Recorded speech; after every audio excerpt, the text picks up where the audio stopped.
Olá, meu nome é Vânia de Paula, sou jornalista, formada em Comunicação Social pela UFJF e vou apresentar para vocês um pouco de um tema, pagode, desafricanização do samba, que é recorrente, né, é uma consequência dos assuntos abordados na disciplina Colonialidade, Gênero e Raça, oferecido pela professora doutora Fernanda Tomás, pelo programa de pós-graduação do Instituto de Ciências Humanas, também da UFJF. Então, primeiro, o que seria a desafricanização? Esse termo veio do livro Dicionário da História Social do Samba, de Ney Lopes e Luiz Antônio Simas.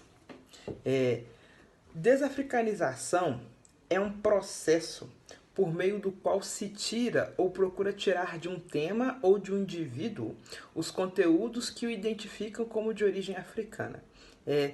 Por muito tempo, algumas pessoas perguntavam qual é a diferença de pagode e de samba. E através dos estudos dos textos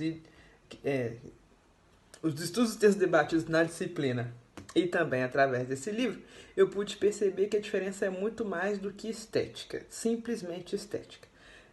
O samba teve origem no período de escravatura do Brasil, onde os negros, né, vieram trazidos do continente africano e por causa desse ambiente de dor, de sofrimento, de total exploração, eles tinham raros momentos de festa.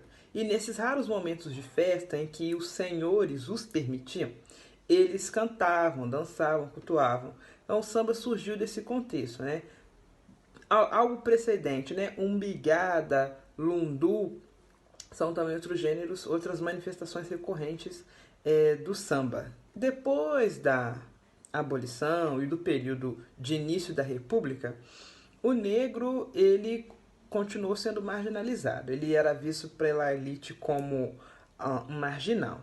Tem uns termos, vadiagem, boemia, então ele era visto sempre de forma menor, pejorativa, aos olhos da elite. Então tudo que era relacionado, toda manifestação cultural que era relacionado às pessoas negras eram vistos de forma marginal. E o samba surgiu dessa marginalidade.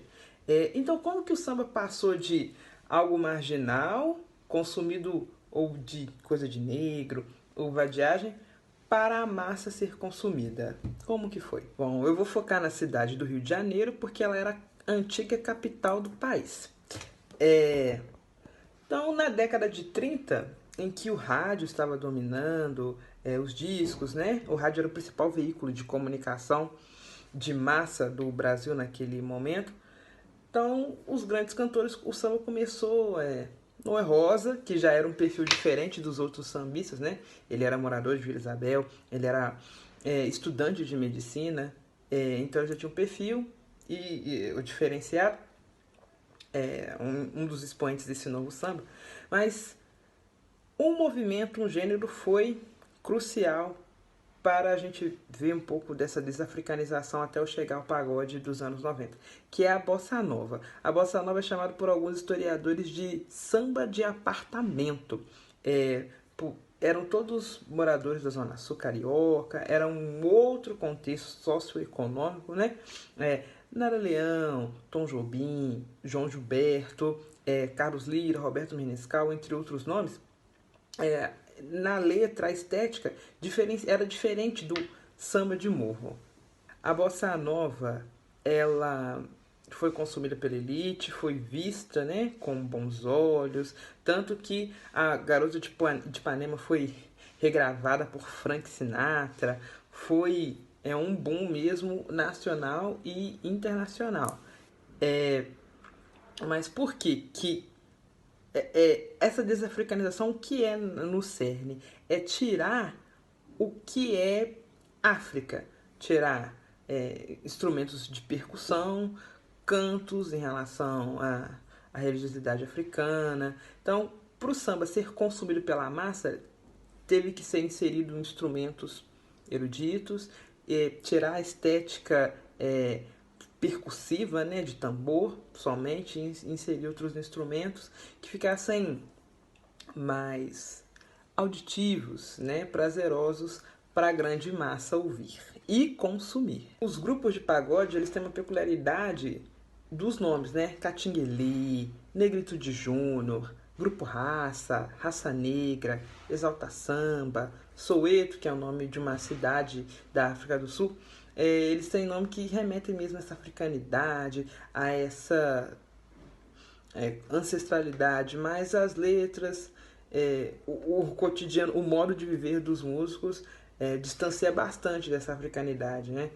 As letras geralmente falam de paqueras, desencontros amorosos, o uso dos instrumentos, né? Tem cavaquinho, tem pandeiro, tem percussão, mas é notável sempre baixo, guitarra, saxofone, teclado, esses instrumentos, bateria.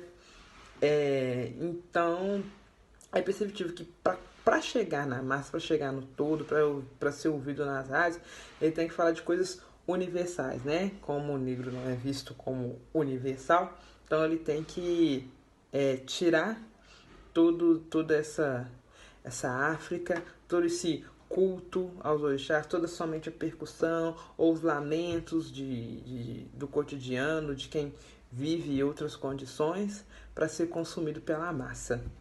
Eu espero que você que tenha ouvido, visto, tenha gostado, né, um pouco dessa reflexão de como que o pagode não é um fenômeno isolado dessa desafricanização, é só um pequeno recorte, e mesmo o samba sofrendo várias alterações, tem grandes artistas aí da nova atualidade, Grupo Fogo Sereno, Thier, Nego Álvaro, grandes nomes que estão fazendo esse samba chamado samba de terreiro, e que não deixam essa chama da africanidade passar despercebida. Agradeço a sua atenção.